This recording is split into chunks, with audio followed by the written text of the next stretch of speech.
Então vamos lá, pessoal. Por fim, vamos dar início à nossa ministração da palavra de hoje, que é Seja um com Deus. Quantas vezes vocês já me ouviram falar isso? Gente, fala sério, hein?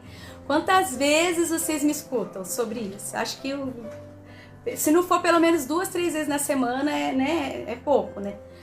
Mas cada vez que o Senhor fala isso comigo, né, sobre esse aspecto de ser uma com Ele, Ele ministra algo diferente, um pontinho diferente, uma situação diferente acerca do mesmo tema. Gente, vocês não têm ideia que o cachorro tá aqui na minha frente, brincando, meu Deus do céu, com o bichinho dele. Tudo coopera. Aí, pessoal, eu queria fazer uma pergunta para vocês, né?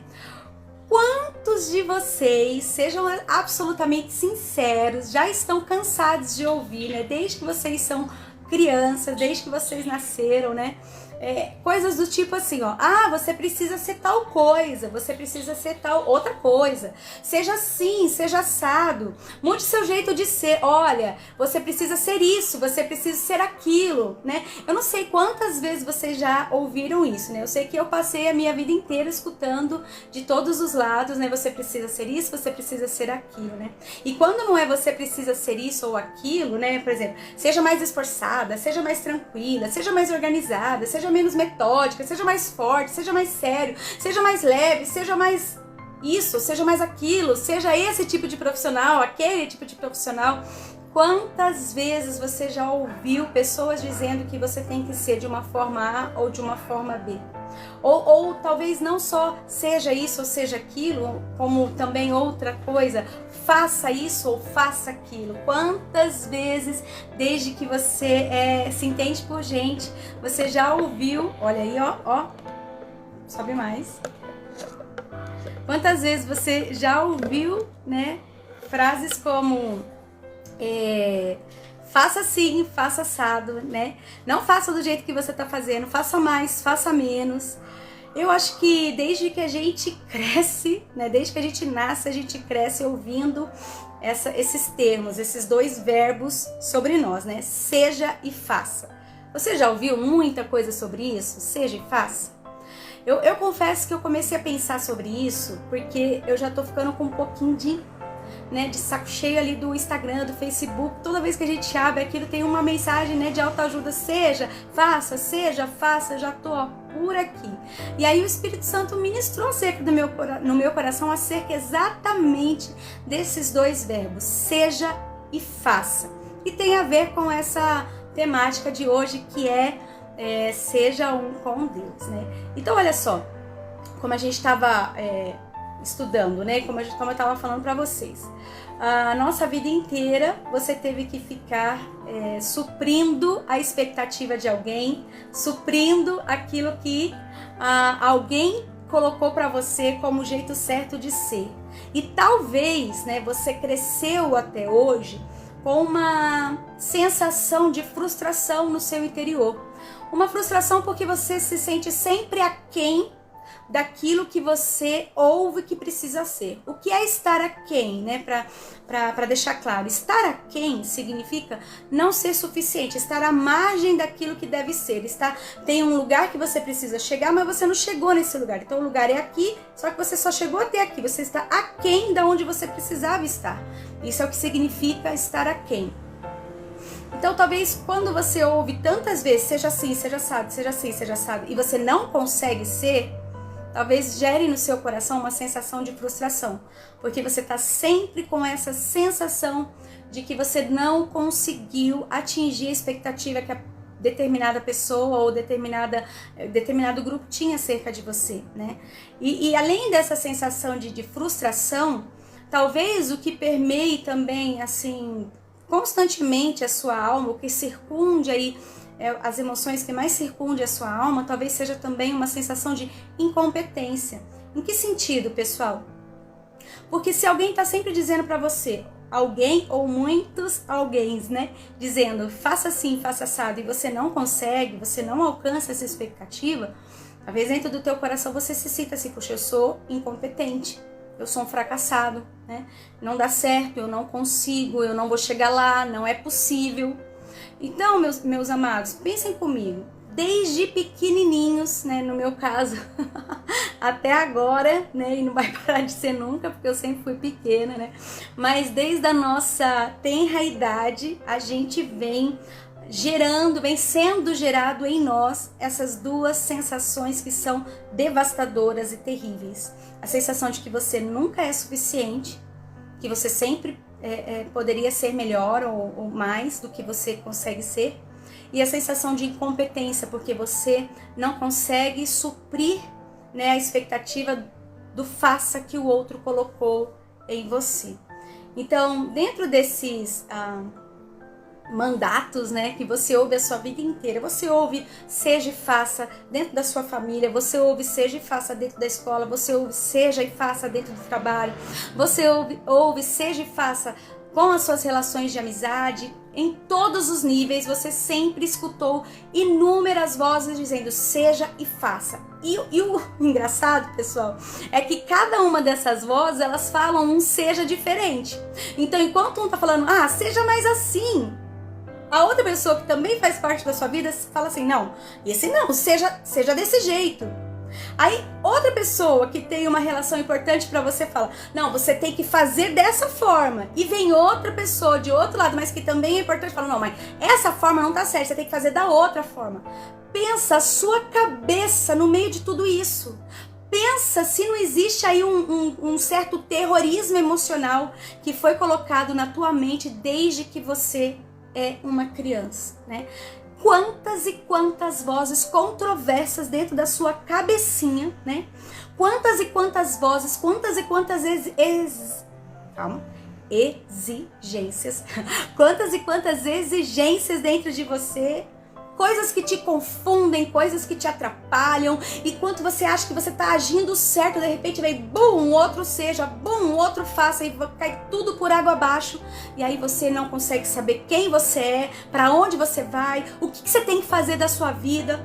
Muitos desistem, muitos chutam o balde, muitos entram para o mundo das drogas, porque a cabeça fica tão piradinha que fala, gente, eu não sei de nada. Eu não sei o que eu tenho que ser, eu não sei o que eu tenho que fazer, eu não sei de nada. E aí, para fugir da realidade, vai para as drogas, outro vai para outros vícios, outro mete a cara no trabalho e fala, gente, eu não quero ouvir mais nada, eu vou meter a cara nesse trabalho aqui, não quero saber. Outro se enclausura dentro da sua própria da sua própria tristeza, da sua própria angústia. Eu não sei, mas muitas vezes nós encontramos como defesa caminhos que não são caminhos que o Senhor tem para nós, né? Mas nós encontramos esses caminhos para fugir dessa confusão, esse burbúrio, essa coisa louca que todo mundo impõe para nós de um jeito absurdo, diferente, paradoxal e conflituoso, né? Você se sente assim? Ou sou só eu, né? Isso também aconteceu com você? Essa sensação de múltiplas exigências, né, que te confundem e que te fazem sentir frustrados e ao mesmo tempo incapaz, incompetente? Quem já sentiu assim, põe um dedinho pra cima assim e fala eu. Bota uma mãozinha aí pra eu ver que vocês se sentiram assim. Eu me sinto assim muitas vezes. Mas talvez, em algum momento da sua vida, talvez em algum momento da sua existência, entre essas inúmeras vozes que você ouviu, soou no seu ouvido uma voz muito importante, uma voz doce, que às vezes na Bíblia é descrita como a voz de muitas águas, às vezes na Bíblia é descrita como a voz de trovão, e às vezes é descrita como uma brisa suave, né? E eu acredito que quando o papai fala conosco para nos exortar e para nos ensinar, é com essa voz de brisa suave. Ó a motinha aí. Então talvez você tenha ouvido essa frase que a gente já falou sobre ela tantas e tantas vezes, né? Seja um comigo. Essa frase, ela é tão libertadora, gente. Eu tô vendo as mãozinhas aí de vocês. Obrigado por não me deixarem sozinha nessa. Isso significa que vocês também sentem. Isso significa que eu não sou a única. Não estou sozinha nesse universo de frustração. Olha que horror. Mas se vocês levantaram essa mãozinha aí, vocês também vão poder dizer para mim que houve um momento na vida de vocês em que esta voz doce e suave como uma brisa também sussurrou no seu ouvido: seja um comigo, seja uma comigo. E isso é tão maravilhoso. Quando eu penso na profundidade dessa frase, quando eu penso no que ela realmente representa, eu não tenho como não falar sobre libertação, sobre ser livre, sobre felicidade, sobre alegria. Porque todas as outras exigências, eu tô com problema com essa palavra, todas as outras demandas sobre mim, todas as outras imposições, tudo aquilo que esperam de mim e que eu não consegui suprir, tudo aquilo que eu tinha que fazer e não consegui fazer, tudo aquilo que veio de fora, cessa.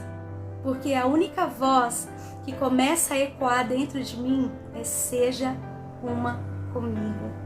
Se você ainda não ouviu essa voz, hoje é dia de você pedir ao Espírito Santo: Senhor, trabalha o meu ouvido espiritual para que eu possa ouvir o Senhor falando isso.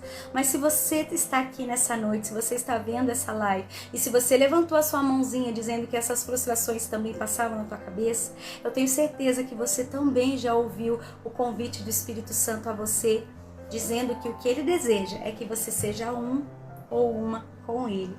Quando esse mandato, for o único em nós, quando a única coisa que realmente importar, quando a única coisa que realmente fizer a diferença for o nosso desejo extremo, absoluto, supremo, sobre todas as coisas, de ser um ou uma com Deus, então, meus irmãos, de verdade, nada mais importa.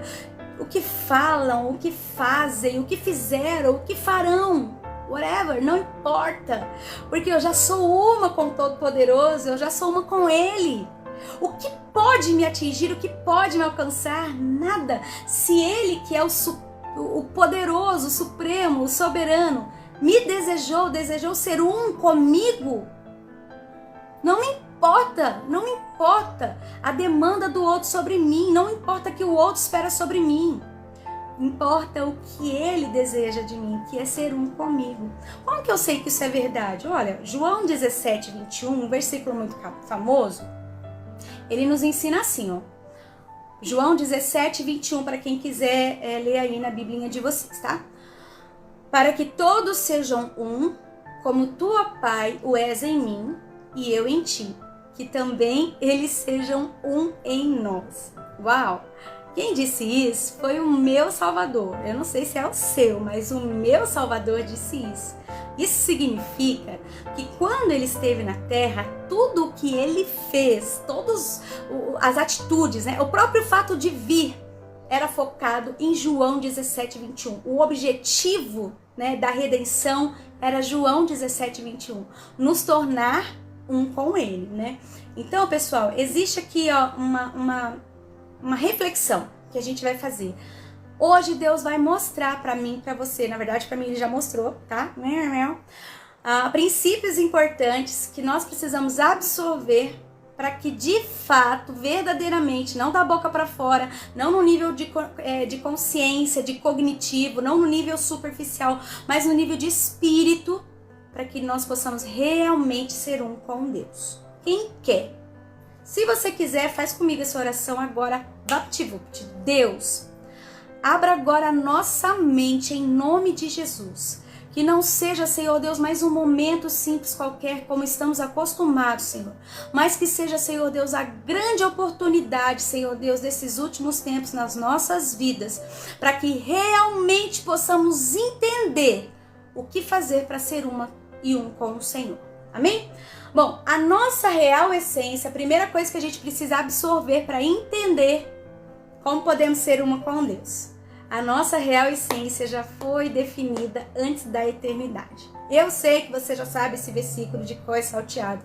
Eu sei que você já sabe o que eu vou falar, não tem problema. A gente vai falar do mesmo jeito, mas a gente vai esmiuçar, vai pegar os mínimos detalhes que Deus vai falar pra gente. Lá em Gênesis 1, 26, ele diz assim, ó. Então disse Deus, façamos o homem à nossa imagem, conforme a nossa semelhança. Gente, infelizmente, às vezes a gente lê tanto um texto, que para nós ele se torna trivial. O que é uma coisa trivial? Trivial é uma coisa comum, uma coisa corriqueira. Por exemplo, arroz e feijão no Brasil é trivial, né?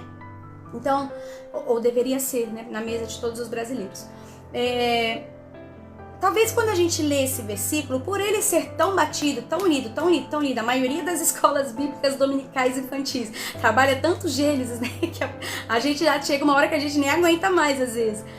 Mas tira um pouquinho essa trivialidade do texto, tira um pouquinho esse senso de que eu já sei, eu já li, eu já sei o que a pastora Tânia vai falar. Vamos analisar esse texto de uma perspectiva de alguém que nunca ouviu falar sobre isso? Será que a gente consegue fazer esse exercício? Vamos tentar. Então olha só, quando Deus disse façamos o homem à nossa imagem, conforme a nossa semelhança, Deus estava atribuindo a nós uma característica extraordinariamente divina, né? É o único elemento da criação, de toda a criação, se você pensar todos os animais, todas as galáxias, todos os seres animados e inanimados, toda a criação, o único que recebeu o poder, né, de ter a essência divina fomos nós. A nossa imagem e semelhança. Deus colocou no ser humano a característica da essência divina. Com base na narrativa bíblica, né, de Gênesis a Apocalipse, para aqueles que já conhecem a Bíblia, já estudaram, talvez seja mais fácil responder essa perguntinha. Com base em toda a narrativa bíblica, como você descreveria a essência de Deus? Como você descreveria a imagem de Deus? Como seria algo à semelhança de Deus? Bom, se nós lermos capa a capa, Gênesis e Apocalipse, a gente pode seguramente, sem medo de errar, dizer que Deus é soberano, dizer que Deus é bom, se bem que a soberania é um atributo incomunicável, né? Mas que Deus é bom, que Deus é justo, que Deus é íntegro, que Deus é honesto, que Deus é tranquilo. Isso não significa que ele é bobo, catão, não. Tranquilidade não tem nada a ver com a pessoa ser tonta, né? Tranquilo no sentido de ser... Ai, meu Deus, como eu explico, Senhor? De ser uma pessoa do bem, uma pessoa, né, da paz, alguém fácil de lidar, alguém gostoso de estar junto. Essa é a essência que eu penso de Deus quando eu penso, né, qual será a essência de Deus? Um Deus alegre, um Deus feliz, um Deus que brinca, um Deus que se diverte, um Deus que... Meu Deus, né? Um Deus... Fala aí, gente, né? Como que você imagina esse Deus segundo a narrativa bíblica, né? Bom, e com base no versículo acima, façamos o homem à nossa imagem e semelhança, como que você então imagina que seja a sua verdadeira essência? Como que você imagina que seja o seu verdadeiro eu, né? O eu original, o eu que Deus criou em essência na criação? A imagem e semelhança de Deus. Então você é, em essência, alguém muito bacana. Mesmo se alguém diz pra você sua vida inteira, nossa, você é muito chato, nossa, você é muito chata, nossa, você é insuportável, meu Deus, né? Pode ser que você tenha sido mesmo, porque você desvirtuou a essência do Senhor. Mas quando nós nos retornamos a Cristo, né? Quando nós nos religamos a Deus através de Jesus Cristo, o Espírito Santo vai restaurando essa essência em nós, né? Então, toda vez que você pensar em quem você é, não é nessa frase que você ouviu, seja assim, porque do jeito que você tá não tá legal. Não, seja assado, porque desse jeito não tá bom. Ah, na verdade, faça daquele jeito, faça aquele outro. Não, você não tem que olhar pra nada disso. Você tem que ter Gênesis 1:26 na sua cabeça e pronto. Se Deus tem uma essência e essa essência de Deus faz parte da sua essência original, então você é aquilo que Deus diz que você é. Bom, justo, honesto, alegre, feliz, certo? Bacana, agradável, não dá da mentira, não dá da inveja, não dá da intriga, não dá da fofoca, não dá da luxúria, não dá ao egoísmo, não dá todas essas coisas ruins, porque isso, em essência, não faz parte de você. Vocês estão entendendo o que eu tô querendo dizer? Então, a primeira coisa que você precisa saber para que você consiga, de fato, ser um com Deus, é entender que a sua essência original, conforme o projeto original de Deus, é que você seja a imagem e semelhança dele.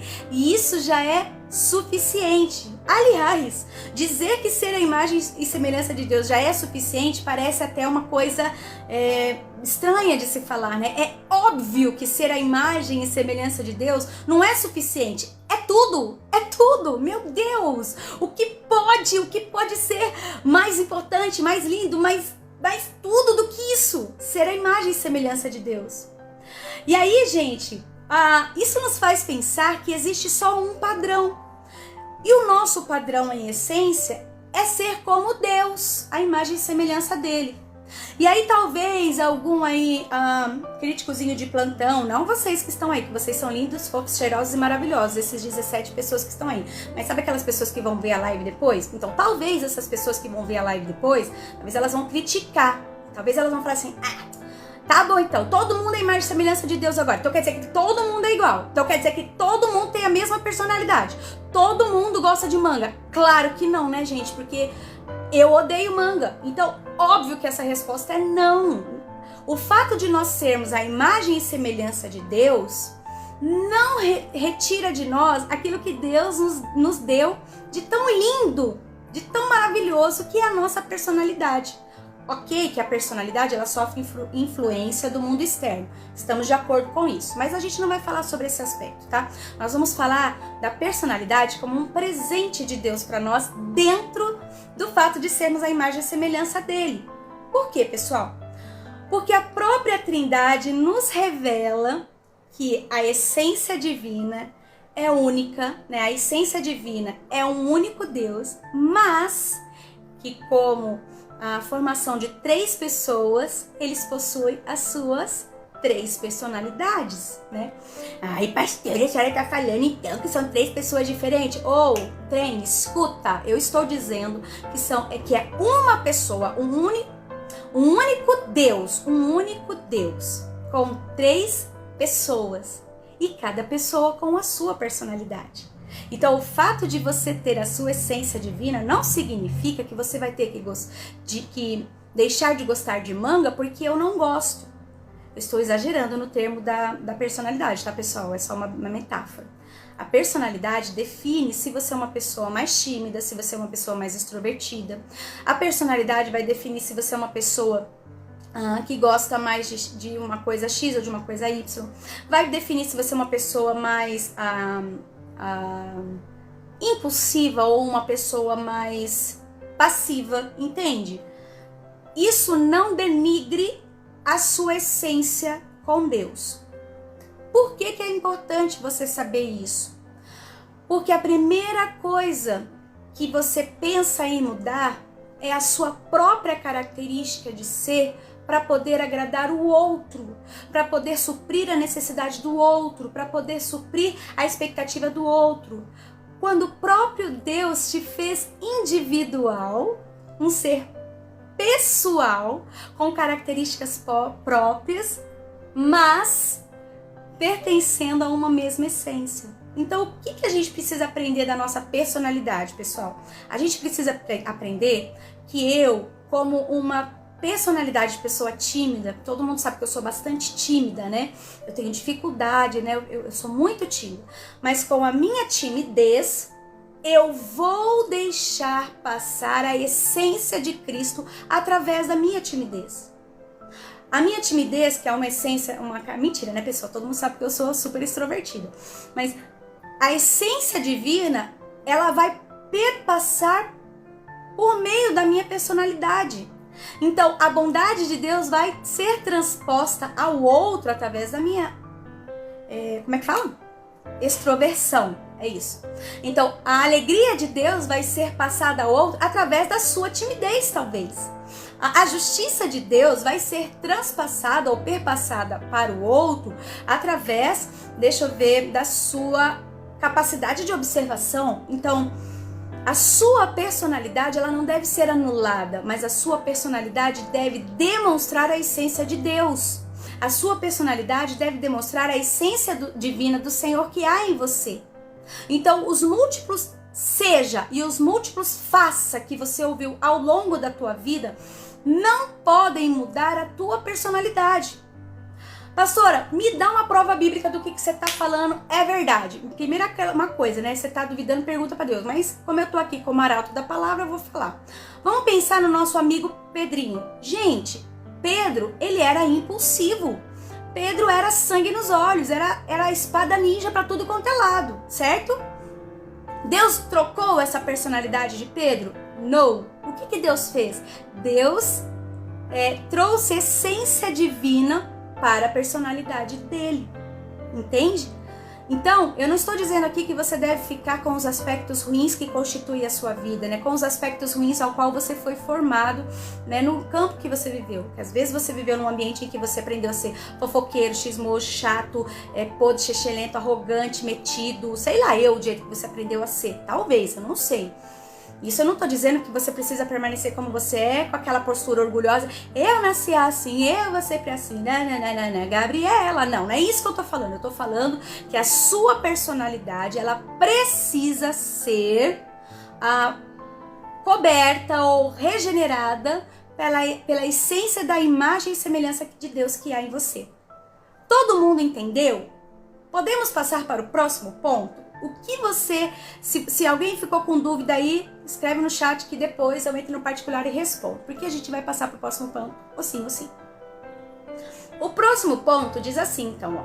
Se você então reconhece que você tem a essência de Deus e que Deus é o melhor, que Deus é ótimo, que Deus é tudo de mais lindo no mundo, e essa beleza toda, essa belezura toda tá dentro de você como princípio, né, como origem, e que você só precisa restaurar a sua personalidade que foi movida nesse mundo, né, restaurando a sua personalidade conforme a essência divina, você também precisa aprender um outro aspecto, que é o que Deus vai mostrar para nós hoje. Você já viu isso, não vou trazer nada novo para você, não vou apresentar uma fórmula quântica, né, para você, não vou fazer cálculos matemáticos. O que eu vou falar agora, o ponto 2, você já sabe.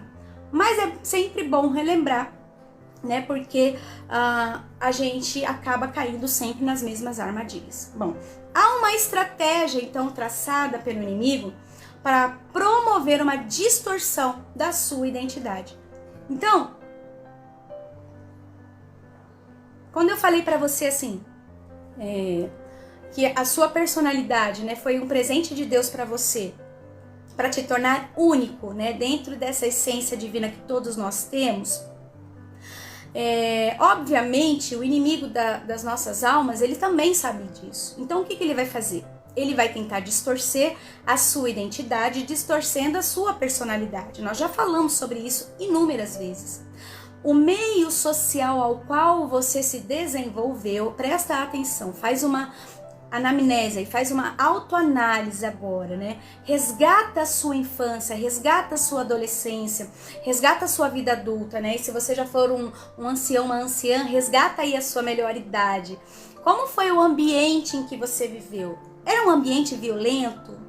Era um ambiente onde as pessoas puxavam o tapete uma das outras? Era um ambiente individualista? Era um ambiente onde as pessoas que deviam amar você eram pessoas que te ofendiam, que te xingavam, né, que te ameaçavam o tempo todo? Era um ambiente onde você viu muita violência, né, nos vizinhos, nos amigos, nos familiares?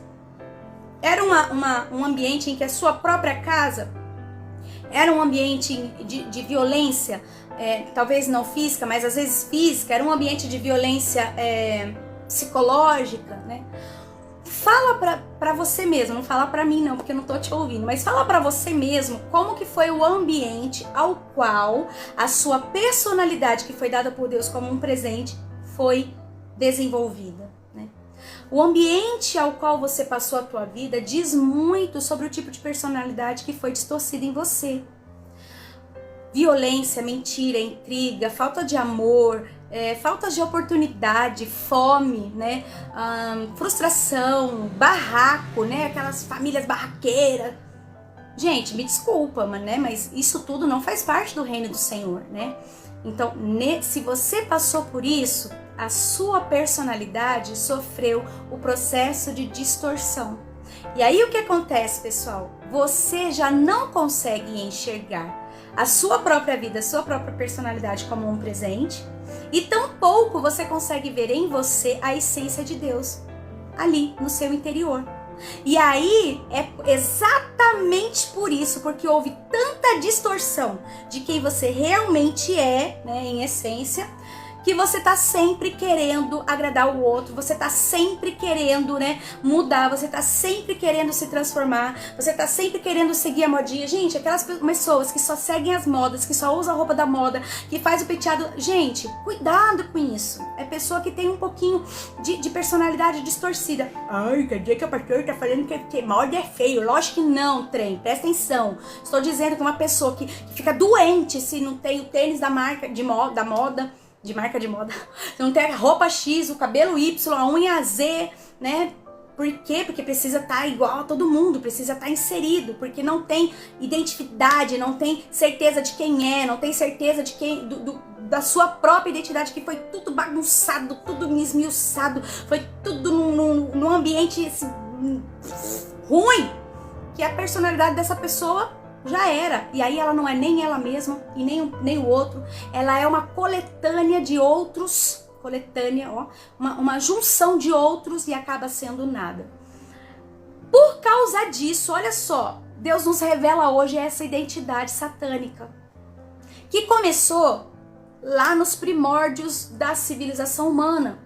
Em Gênesis 3:1. Olha só como que foi.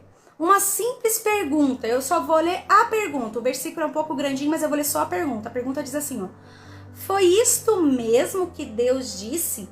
Gente, pensa num cramunhão astuto para falar uma frase dessa. Da mesma forma que aquela frase linda e maravilhosa que o Espírito Santo fala no nosso coração, seja um comigo, seja uma comigo, comigo, é cheia de poder, é cheia de glória. Essa frase, foi isso mesmo que Deus disse? Também faz um arrombo, também é extremamente poderosa, extremamente forte, só que pro mal. E a gente cai nessa frase todos os dias,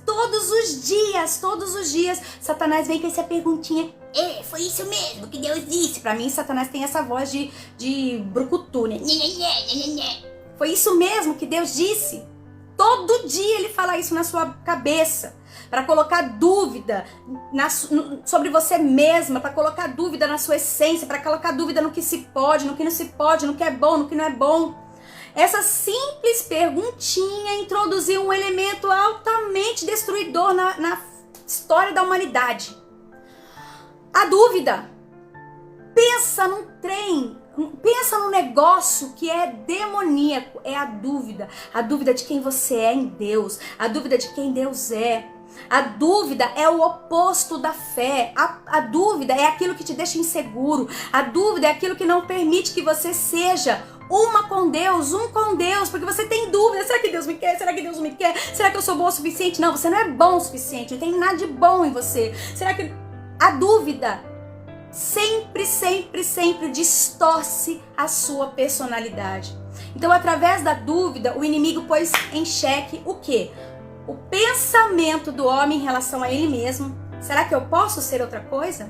Será que eu consigo? Será que eu tenho que ser mesmo filho de Deus? Ah, meu Deus do céu, será que eu tenho que ficar indo na igreja? Será que eu tenho que fazer esse raio desse jejum? Será que eu tenho que semear raio de fé no meu coração? Será que eu sou agricultora agora? Será que precisa mesmo? Será que precisa mesmo adorar a Deus no meio da prova? Será que existe mesmo a vida eterna? Será que existe mesmo Jesus? Será que existe... A dúvida põe em xeque o que você é em relação a Deus. E a dúvida também põe em xeque o que Deus é para você. Na verdade, se você for analisar fria e calculadamente esse texto, né? Quando Satanás pergunta para Eva, né? Foi isso mesmo que Deus disse? Na verdade, implicitamente, Satanás estava querendo dizer para Eva assim, bobinha, Deus não é nada disso que ele tá falando que ele é, não. Sabe por que ele não quer que você coma? Porque ele sabe que se você comer, ó, pum, você vai ser como ele. Ele tá com medo. Deus é inseguro. Deus é egoísta. Deus é megalomaníaco. Deus precisa que todo mundo esteja ali, ó. Ó, presta atenção. Então, na verdade, quando Satanás fez essa pergunta, como é que era mesmo? Eu já até esqueci como é que era. Essa pergunta que a gente acabou de falar agora, a dúvida quanto à existência de Deus, quanto ao poder de Deus, quanto à bondade de Deus, quanto à essência de Deus, entrou na humanidade de uma vez por todas. É por isso que hoje milhões e milhares de pessoas, ao longo das eras, lutam contra a existência de Deus, lutam contra Deus, porque essa dúvida entrou na história da humanidade, distorceu não só a nossa visão, como distorceu a visão de toda a humanidade em relação a Deus. Para que você possa ser um com Deus de novo, né? Para que você possa ouvir só esse seja e nunca mais ter que se render a todos os outros sejas que são impostos a você, você precisa tirar toda a dúvida do teu coração, tirar a dúvida de que Deus te ama, tirar a dúvida de que Ele te criou para se relacionar com você, tirar a dúvida de que existe uma vida eterna, tirar a dúvida de que Ele te aceita, tirar a dúvida de que Ele vai te ajudar a você restaurar a sua personalidade que foi corrompida pelo meio que você viveu, tirar todas essas dúvidas. Foi aí neste momento que nós perdemos, quando nós tivemos acesso à dúvida. E para terminar, meus irmãos, a terceira coisa que eu e você precisamos entender para que voltemos a ser um com Deus é que nós devemos restaurar a nossa visão, né? A visão, então, primeiro de quem é Deus. Ora, se a dúvida entrou falando se realmente Deus era quem Ele dizia ser, se podia fazer o que dizia poder fazer, então a gente tem que restaurar a nossa visão acerca dele. E a primeira coisa que a gente tem que restaurar, gente, é que Deus é soberano. Para de limitar Deus, para de fazer Deus pequenininho, coitadinho, né? Para de colocar barreiras em Deus. Gente do céu, veja Deus como Ele é. Não existe palavras no universo que possam descrever Deus como Ele é. Não tem palavras humanas que descrevam, né? Deus Ele é, né? E ponto, né? E a soberania de Deus é algo que te dá tranquilidade, que te dá paz. Se a soberania de Deus não for suficiente para aumentar a tua fé, meu irmão, minha irmã, o que será? Misericórdia de my God, eu não sei o que pode aumentar a sua fé, se não for você ter a convicção de que Deus é soberano e soberanamente bom o tempo todo. Então, restaure essa visão de Deus. Para você ser uma com Deus, você precisa saber quem Ele é. É Deus todo-poderoso, grande, lindo, forte, absoluto, verdadeiro, eterno, excelso, supremo, sublime. Restaura a sua visão de Deus. Essas duas ideias acerca da essência de Deus é a que eu mais amo. Deus é soberano e é soberanamente bom. Ele é amor o tempo todo. Então, tudo que Deus fizer, planejar, dirigir, direcionar, tudo vai passar pelo prisma do amor. Não há nada que Deus faça por você, em você e através de você que não seja pelo prisma do amor. Restaura essa visão de Deus sobre a sua vida. Restaura esse pensamento do Senhor sobre você. Restaura essa perspectiva. Porque uma vez que você restaurar essa perspectiva, você vai entender que ser um com Deus é altamente libertador. Ser um ou uma com Deus supera. Ser um ou uma com Deus faz você viver de boa na lagoa para sempre. A segunda a visão que você tem que restaurar é a visão acerca de você mesmo. Porque se lá com aquela pergunta da serpente foi colocado em xeque uma dúvida sobre a sua essência, então você precisa restaurar a sua visão acerca de você mesmo. Já disseram que você não presta? Já disseram que você não vai chegar a lugar nenhum? Já disseram que você não vale nada? Já disseram que você... sei lá, já disseram que você não é capaz? O que já disseram de você? Deixa que digam, que pense, que fale, deixa pra lá, não importa. O que importa é que há uma essência divina em você e que se você restaurar a sua visão do Senhor, o próprio Deus, através do Espírito Santo, virá sobre você e vai restaurar a sua personalidade, a sua essência. Então, estarmos em Deus, né? Estarmos no Senhor, já é suficiente para que você seja restaurado, né, naquela visão que você tem de você mesmo. E aí, meus irmãos, sabe aquele peso que a gente sente nas costas de ter que corresponder às expectativas do mundo? Misericórdia, meus irmãos. A Bíblia diz que o mundo jaz no maligno. Então, se você está preocupado em corresponder às expectativas do mundo, você está preocupado em corresponder às expectativas do inimigo, né? Não esteja preocupado com isso, esteja preocupado em ser um com Deus, porque Deus já é suficiente. Com isso, olha só o que o Espírito Santo colocou aqui. Ao restaurarmos essas duas visões, somos restaurados na nossa identidade e na nossa essência. Com isso, a necessidade de autojustificação, ela vai embora. O que é a necessidade de autojustificação? Eu tenho que provar que eu tô certa, eu tenho que provar que eu consigo, eu tenho que provar, né? Eu tenho que me vingar. Como que fizeram isso pra mim? Como que falaram aquilo de mim? Como que levantaram o falso? Como que isso? Como que... Tô nem aí, né? Se eu sou uma com Deus, nada me alcança, nada me atinge. Eu e ele somos a maioria. Eu e ele, a gente se diverte. Eu e ele somos felizes. Se eu sou uma com Deus, eu tô em outro patamar. Eu tô em outro nível. Eu tô em outra dimensão. Eu vou me rebaixar. Sair da essência de Deus. Peraí, Deus, vou me descolar agora aqui do Senhor. Eu vou sair de dentro do Senhor pra ir lá dar atenção pro pó de xixelento, pra provar pra ele que eu não sou o que ele tá falando, que ela tá falando. Ela falou tal coisa de mim. Ah, não, mas eu tenho que sair do centro da tua vontade. Eu tenho que deixar de ser uma contigo, deixar de ser um contigo, pra ir lá fazer essa pessoa saber que eu sou de verdade. Meu Deus do céu. Quando você está em Deus, quando você é um com Ele, essa necessidade de autojustificação, ó, vaza. A necessidade de superar as expectativas, ela vaza. A necessidade de vingança, não, mas você fez isso pra mim, tchaca. Isso não importa mais, porque estou restaurada, estou livre, estou liberta, estou em Deus. Imagina você estar em Deus. Como é que você vai estar em Deus? Ser uma com Ele, vai ter tempo de pensar em outra coisa? Gente, não é possível alguém que está intimamente, intrinsecamente, simbioticamente ligado ao Senhor ter tempo para pensar em se vingar, ter tempo para pensar em tirar satisfação. Tem um louvor lá que eu esqueci que a menina canta. Não tenho tempo para perder com ressentimentos quando penso que Ele me ama. Só perde tempo com vingança, com ressentimento, com raiva, com traumas, com coisas. Ai, me fizeram isso no passado. E daí, trem cara pálida, quantas coisas você fez para outras pessoas no passado também? Você também não é esse santinho todo, essa santinha toda que você tá pensando, não. Mas em Deus você se esconde debaixo das asas do Altíssimo. Aquele que habita no esconderijo do Altíssimo pode dizer do Senhor: Ele é o meu refúgio. Salmo 91, se eu não me engano. Coloca aí, pastor André, pra ver se eu tô certa, que eu posso estar errada. Então, pessoal, quando você é um ou uma com Deus, nós passamos a pensar como Deus pensa, a sentir como Deus sente, a desejar como Deus deseja, tudo segundo a essência de quem Deus é. Pensa nisso, meu irmãozinho, pensa nisso, minha irmã.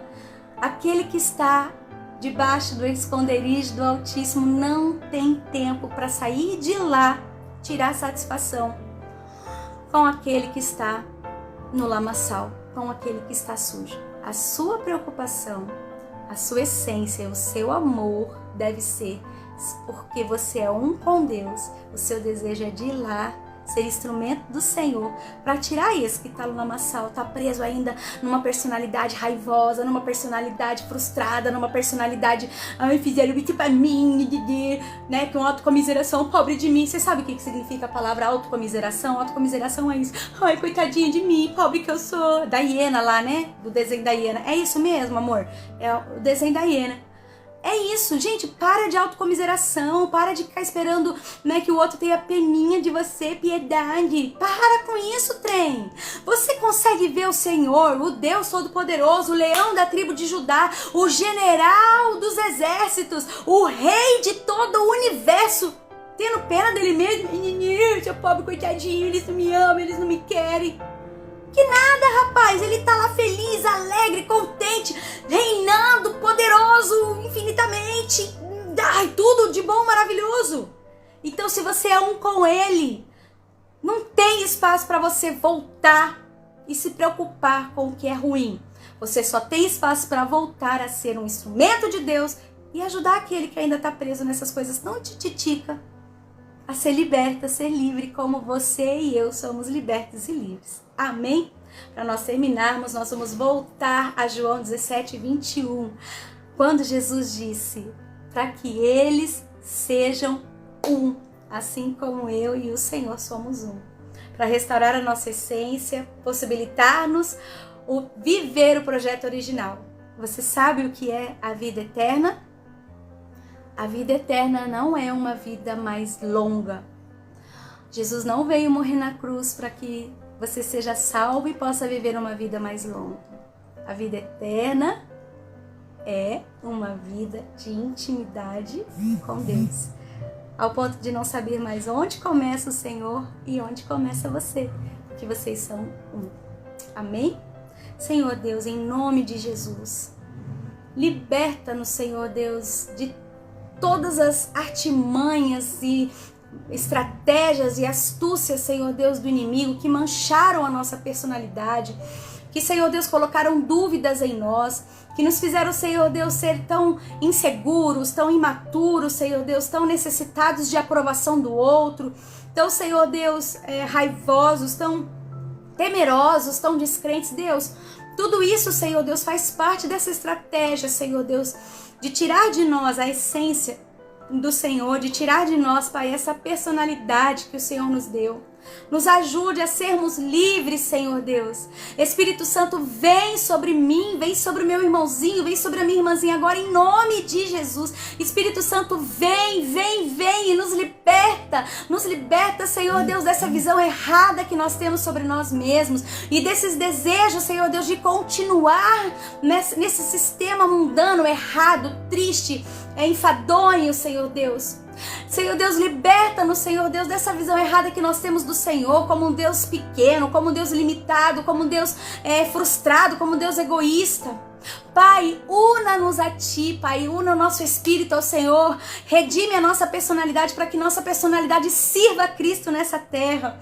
Deus, não nos deixe sair debaixo das Tuas asas, não nos deixe, Pai amado, desejar ser um com qualquer outra coisa dessa terra, que nós não desejemos ser um, Senhor Deus, com a raiva, que nós não desejemos ser um com a vingança, que nós não desejemos ser um, Senhor Deus, com os prazeres, Senhor Deus, que essa carne, Senhor Deus, que vai pro pró, Senhor Deus, que nós não desejemos satisfazer esses desejos, que nós não desejemos, Senhor Deus, ser um com as demandas, Senhor Deus, que vem sobre nós, mas que nós desejemos ser um com o autor da vida, que nós desejemos ser um com o Rei do universo, Pai, e que nós possamos começar a nossa vida eterna nessa perspectiva agora. Pai, livra-nos, Senhor Deus, de todo o passado, livra-nos de toda a dor, livra-nos, Senhor Deus, de toda a autocomiseração, livra-nos, Senhor Deus, de todo sentimento de autojustificação, de sentimento de que tenho que provar. Pai, eu não tenho que provar nada, eu só desejo e nós só queremos, Senhor Deus, ser um e uma contigo. Prepara-nos para isso, Senhor Deus, nesse tempo. É o que eu peço, Pai, em nome de Jesus. Amém.